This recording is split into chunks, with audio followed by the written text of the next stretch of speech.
Well, good morning, ladies and gentlemen, and thank you for joining us here today in beautiful Northeast Calgary.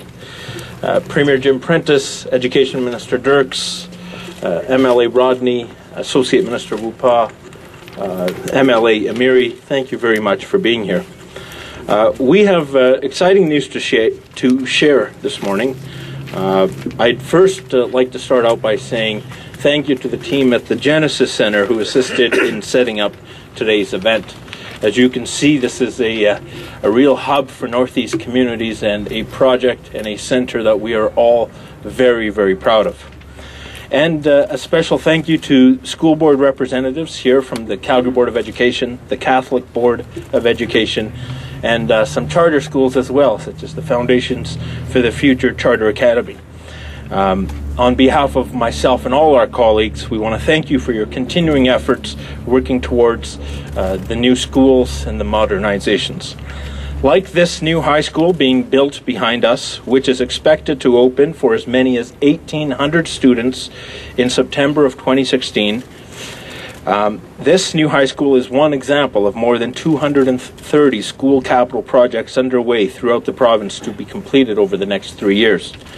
To tell you more, ladies and gentlemen, please welcome Premier Jim Prentice. Good morning, and thank you, Minister Bhullar. Ladies and gentlemen, good morning, everyone. A beautiful spring day. And so, speaking on behalf of my colleagues, it's a pleasure to be here to discuss the government's infrastructure plans. Over the last few months, we've repeatedly warned Albertans that with the oil price collapse, we would be required as a government to make tough decisions on public spending, and we have done precisely that.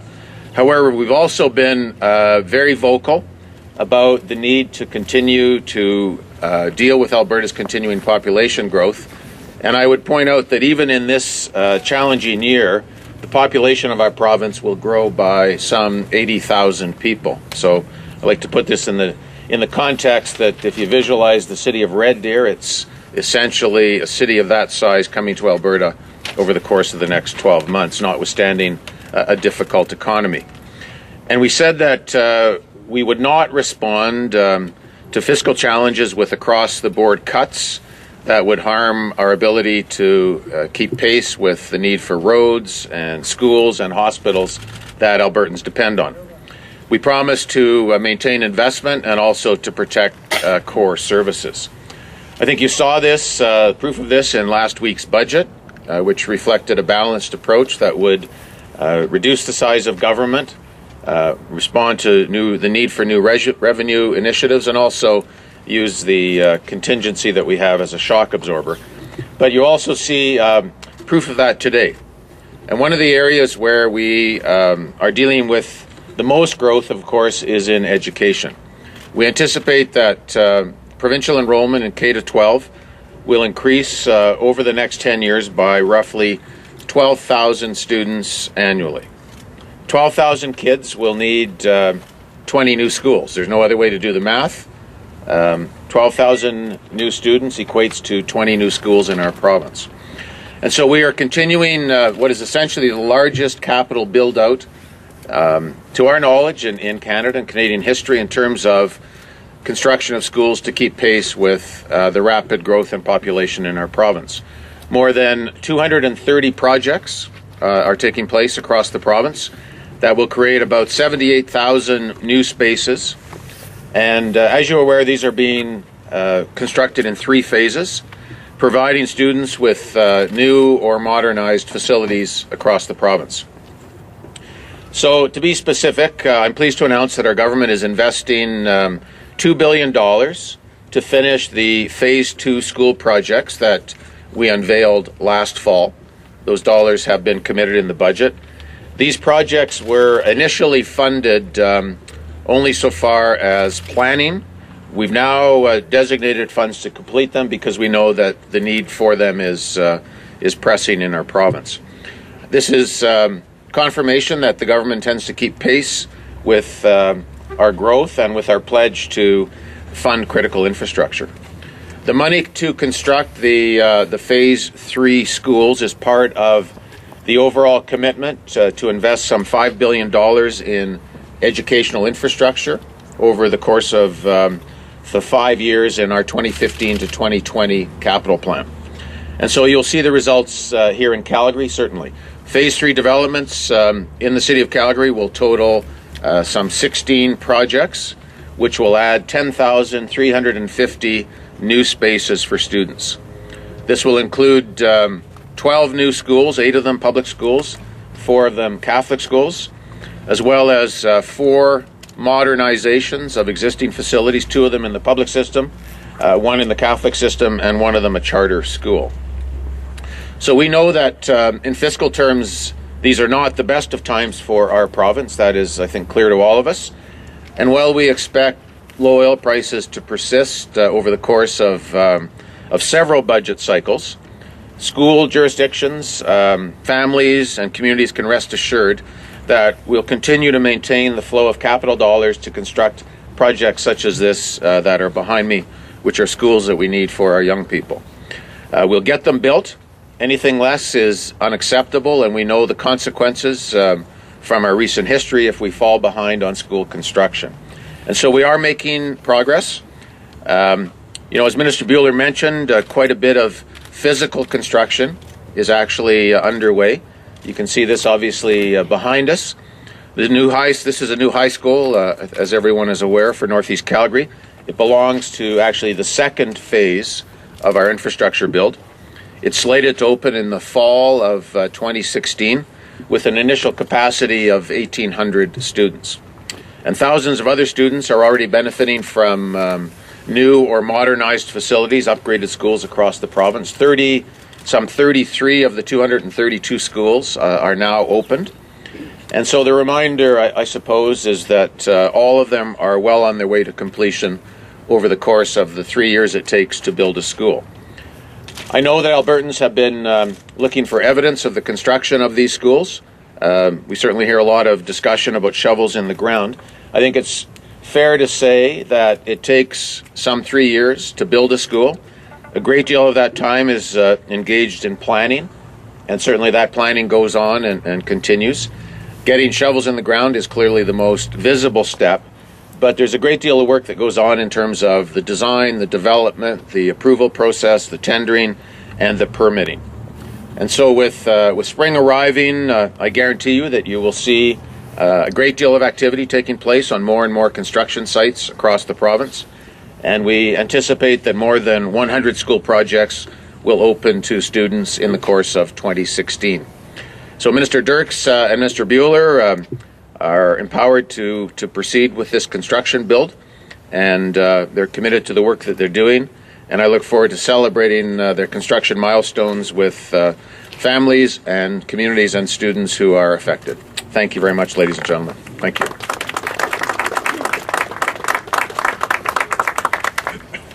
Thank you very much, Premier. I would now ask Minister Dirks to come and say his remarks. Good morning, everyone. Thank you, Premier Prentice. It's a real pleasure to be here in this special site with everyone this morning to talk about this very significant commitment of the government, this very exciting news. We all believe that building new schools for our students is one of the most important investments that we can collectively make for the future of this great province and for our students.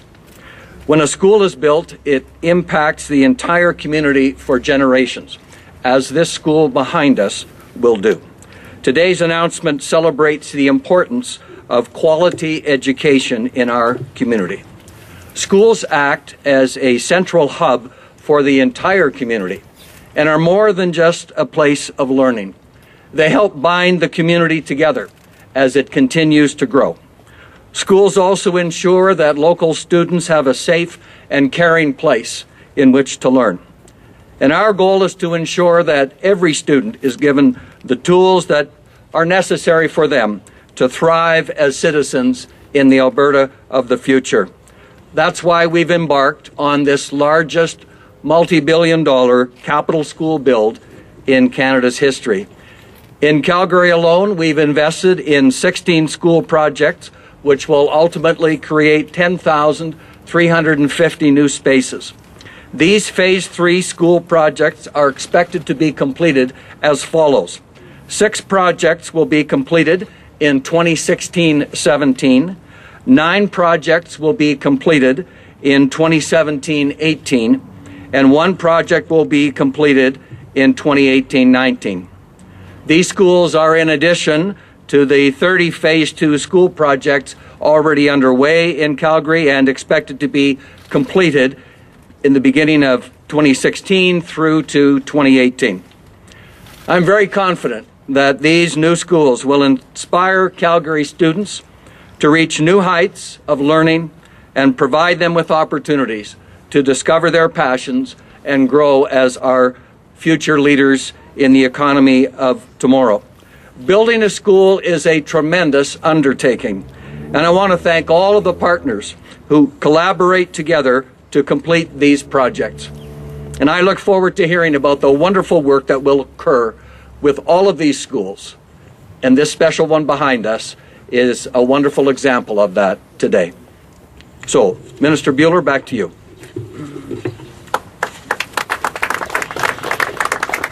Thank you very much. Also today, I'm pleased to announce the launch of a new interactive website, projects.alberta.ca. This easy-to-use website enables Albertans to track the progress of school projects underway in their communities. Whether it's in planning, design, tender, whether it's in construction or a construction contract has been awarded, people will be able to get this information from this website. Projects.alberta.ca ensures Albertans have access to the most current information. This, as you can imagine, with 230 plus school projects underway across the province, information is continually being updated and revised. And so this is a website that will be updated on a weekly basis. Again, on behalf of Premier Prentice and my government colleagues, thank you for coming today. And we would invite folks to ask questions now. What's the plan to staff all these new schools? You're keeping teacher numbers flat. Well, teachers follow students, and so every one of these schools will have a sufficient number of teachers to ensure that we can provide high-quality education in these particular environments. What's a sufficient number? Well, a sufficient number is whatever we need to ensure that we are providing high-quality education. The numbers will vary from school to school. The ratios will vary from school to school depending upon the priorities of the individual school boards. Are these schools ever in doubt? Certainly nothing that any of the three of you have ever said. I guess I'm trying to understand what the messaging is today. I've never been told these schools weren't going to be built on time. Well, they're included in the capital plan. I'm not sure specifically what you're inquiring about. The budget reflects a capital plan over the course of the next 5 years.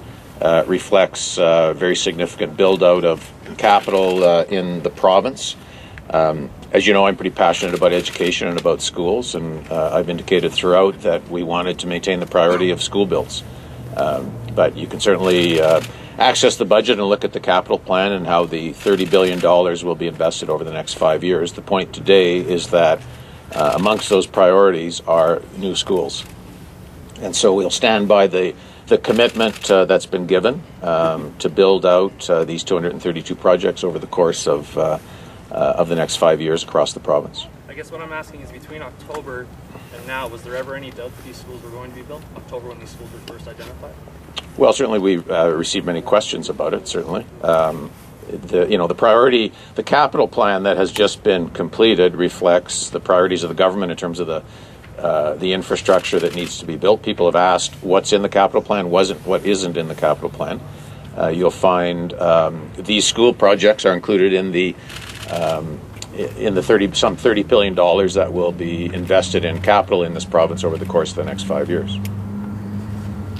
Premier, you've talked about protecting Alberta's most vulnerable. Again, on the budget, that funding for ESL, First Nation, Métis, Inuit students, socioeconomic funding was to school boards was slashed by about 3%. Can you square that circle for families and students who may be impacted by those cuts? Well, I'll let the Minister of Education speak to the school board funding, but I'll come back to your question also. When the province is facing a $7 billion hole in revenue, then we all have to contribute to ensuring that we are being fiscally prudent as we go forward into the future. And as I've said, the very significant decision was made to protect all of our frontline teachers. That was a top priority for me as we went into our budget process, and we've been able to do that.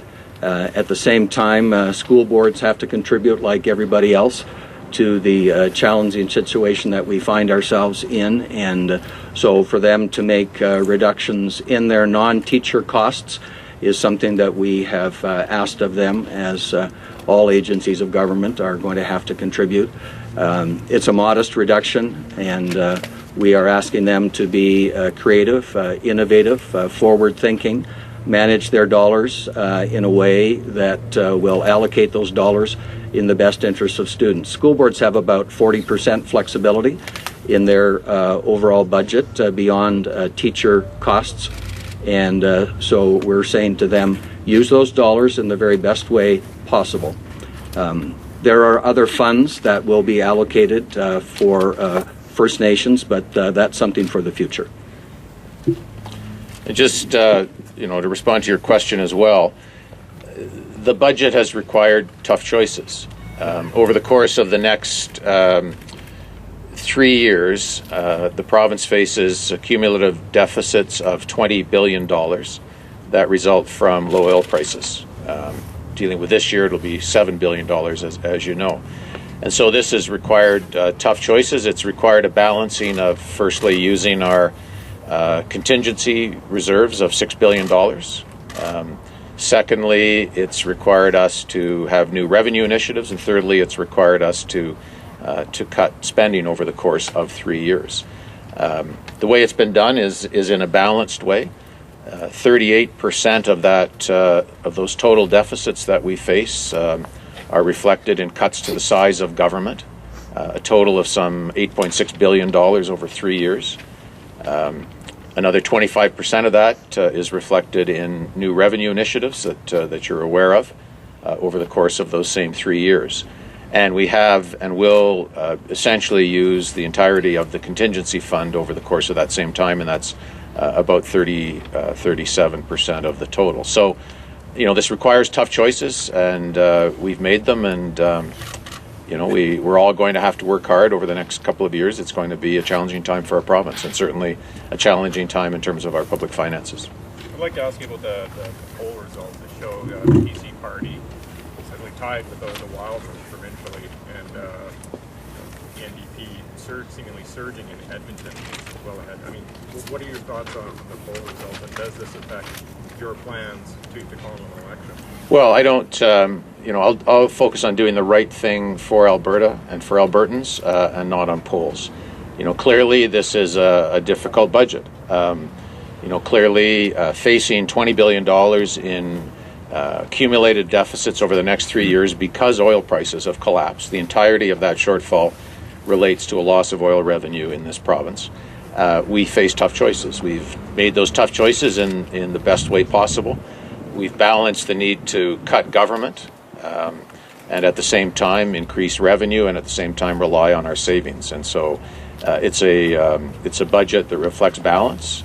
And these are all tough choices that we had to make as a government, and tough choices that Albertans will have to make. I don't intend to make choices based on polling. I intend to make choices based on what's in the best interests of our province. I have another question for our network. Edmonton would like to know if you support a nationwide inquiry into murder.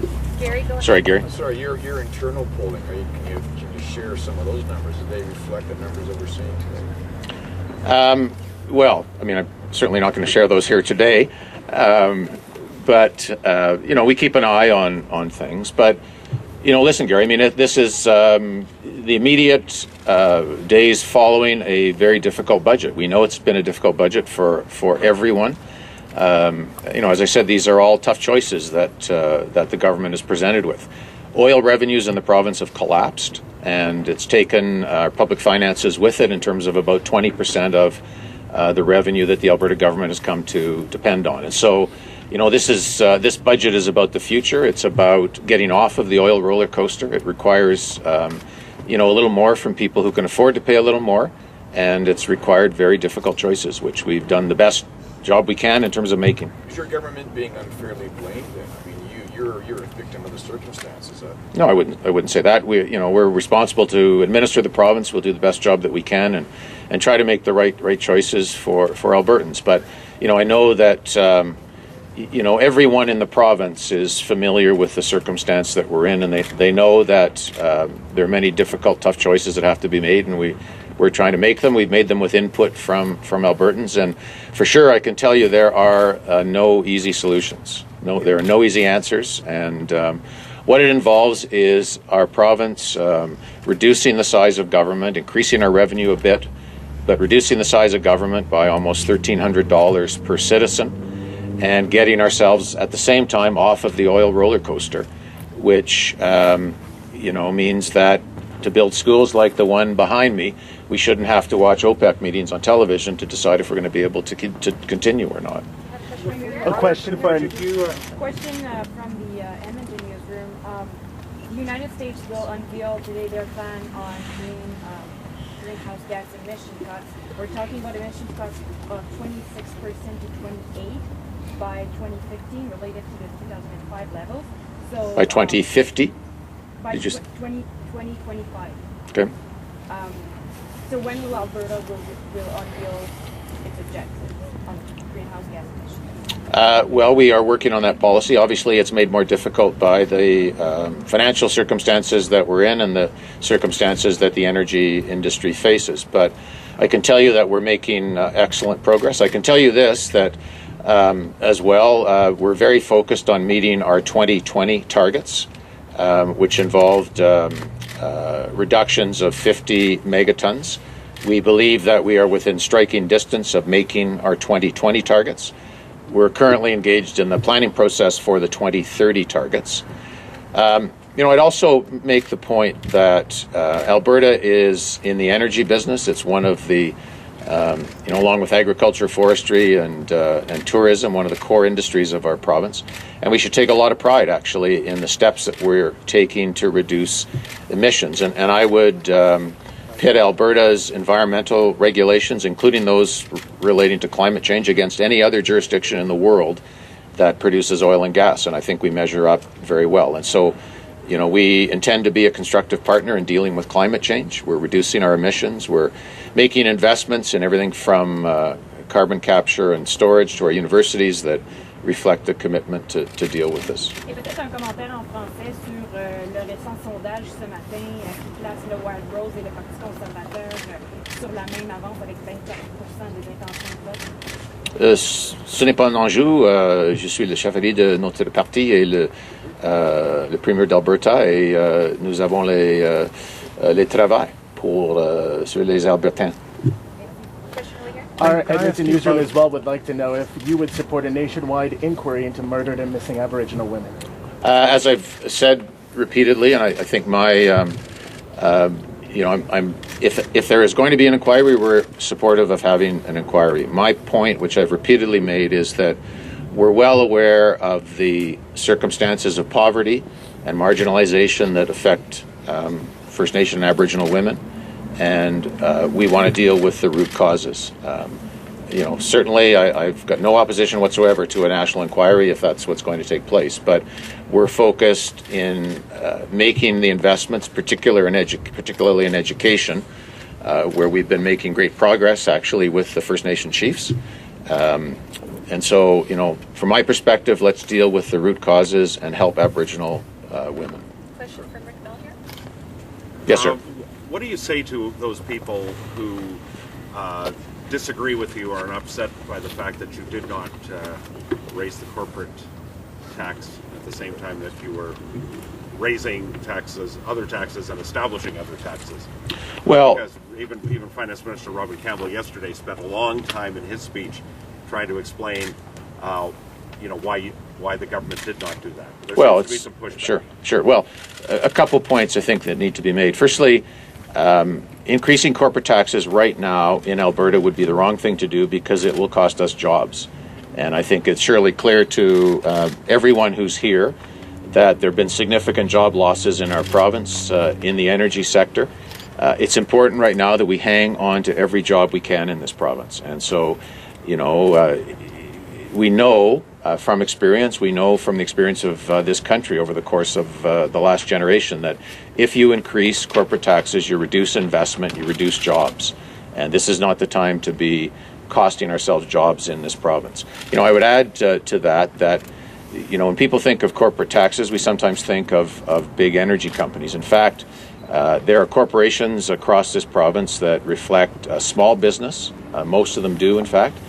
Farming businesses, local businesses that employ, not hundreds of people, but small numbers of people. Increasing taxes on those businesses at this point in time would be the wrong thing to do. It will simply damage our economy, and that is not what we should be doing at this point in time. Prior to the budget, you frequently said you thought it would require a mandate from voters. You delivered the budget. When will you seek that mandate? Well, in the days ahead, we'll deal with this. Today we're here to deal with the schools, which is what we're speaking to. Premier, I have a question for you about Jamie Law, seeing how he's not fit to be a candidate for the party. I'm wondering, do you plan on asking him to step down as constituency president?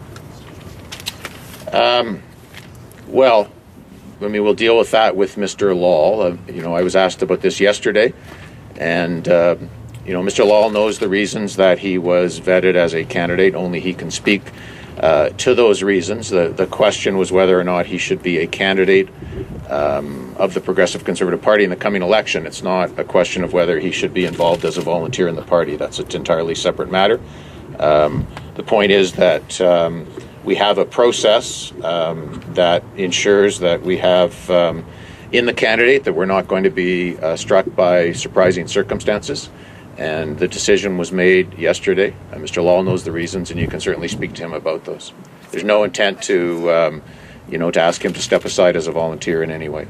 If there are any surprises during the campaign from any of the nominated candidates, would that tell you something about the vetting process, or that somebody wasn't truthful? It would probably tell me more about the candidate than the vetting process, but we'll deal with those circumstances as they arise. Listen, we've had people want to represent our party in the coming election. We, I think, have two or three nominations left to go, but essentially, all of our candidates are in place with two or three exceptions.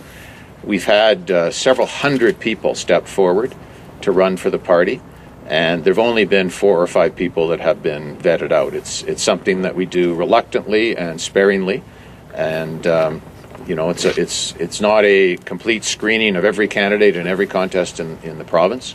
It's something that we've done when it's required. And so, we think we have very good people, and I'm proud of the people that are running for the party. Does the vetting of Jamie Law in 2012 miss something? He was vetted twice in 2012. I wasn't the leader in 2012. I can't comment. Premier, are you satisfied with the way that process was handled then? I would think that you wouldn't want somebody to be a contestant for a nomination unless they've been cleared. What happened here was he started to contest, selling memberships, raising support, and then he's told he's out. Should that have happened a couple steps back? Well, there's a couple different ways to do it, but there was the point is that the party became concerned, and when the party became concerned, the vetting process was taken to the nomination committee, and they've made the decision that needed to be made, and I think they made it for good reasons. But you'll have to speak to him about what those reasons are. That's not my place to speak to them. When were those concerns raised, and who raised them? They were raised to the nomination committee, and they'd have to speak to where they heard them. You need to speak to Mr. Law about this. But he seems to not be unaware of what the issue was, why. Well, he's well aware of what the issue is. He is well aware of what the issue is, and the reasons that he was vetted to be a candidate for our party were good reasons. Last question. Going once. Premier, people are asking if this has anything to do with the fact that 3 former Wild Rosers lost that night, and then Jamie Law was disqualified, which essentially acclaimed another former Wild Rose member. What do you say to that? It has nothing whatsoever to do with it. Only Mr. Law can speak to the reasons. You'll have to speak with him. There were good reasons to have him vetted as a candidate of the Progressive Conservative Party. It's not appropriate. It's not appropriate that he be a candidate of the party. Thank you very much, everyone. Thank you. Thanks, folks.